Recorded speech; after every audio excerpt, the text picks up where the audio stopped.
We guard presents कौन जीत रहा है, को पावर्ड बाय सेंसोडाइन एंड विमल। बोलो जुबां केसरी।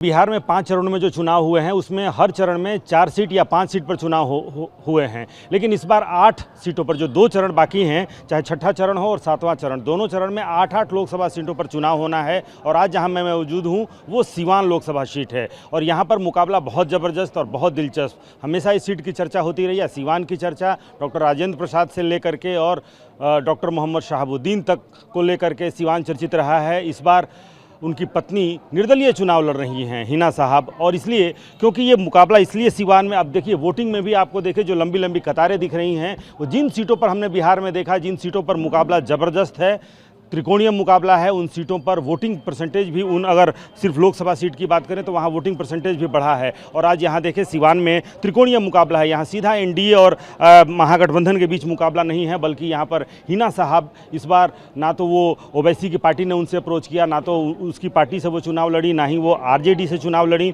बल्कि वो निर्दलीय चुनाव मैदान में खड़ी हैं। लिहाजा मुकाबला थोड़ा यहाँ पर त्रिकोणीय है और बहुत महत्वपूर्ण इसलिए है क्योंकि आखिरी दौर में 16 सीटें बची हुई हैं, 8 सीटों पर आज चुनाव हो रहे हैं, 8 सीटों पर 7वें चरण में चुनाव होंगे। लेकिन जिस तरीके से बिहार में आज देखिए, चाहे वो इंडी गठबंधन के नेता हों या फिर एनडीए गठबंधन के नेता हों, प्रधानमंत्री नरेंद्र मोदी आज बिहार में 3 रैलियां कर रहे हैं। पटना के बिक्रम में, काराकाट में और बक्सर में 3 जगह रैलियां कर रहे हैं।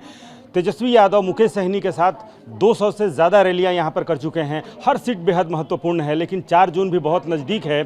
लेकिन देखिए, आप इन कतारों को देखिए किस तरीके से 4 बूथ हैं। जहां सिवान के जिस बूथ पर इस वक्त मैं मौजूद हूं, वो 4 यहां पर बूथ हैं। वी गार्ड प्रेजेंट्स कौन जीत रहा है, को पावर्ड बाय सेंसोडाइन एंड विमल। बोलो जुबां केसरी।